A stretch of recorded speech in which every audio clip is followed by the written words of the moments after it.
Korban kontak senjata Nurdin alias Kobra yang diduga merupakan anggota Maimun alias Abu Rimba masih kritis. Korban dirawat di Rumah Sakit Teguh Umar, Calang, Aceh Jaya dengan penjagaan ketat dari pihak keamanan.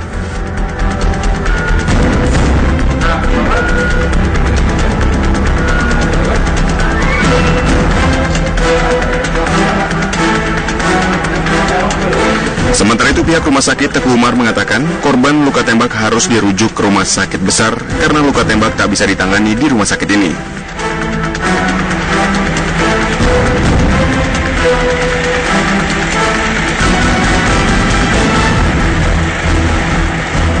Sedang dalam penanganan intensif dari kita, bagaimana untuk kelanjutannya mungkin sedang ditangani oleh dokter bedah kita yang ada di rumah sakit ini. Mungkin segera ini akan dilakukan rujukan rumah sakit Merak yang terdekat karena ahli ortopedi ini masih sedih.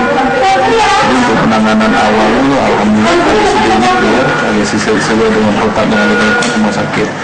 Jadi untuk kita penanganan selanjutnya nanti kemarin mungkin selanjutnya sudah bersama dengan baik.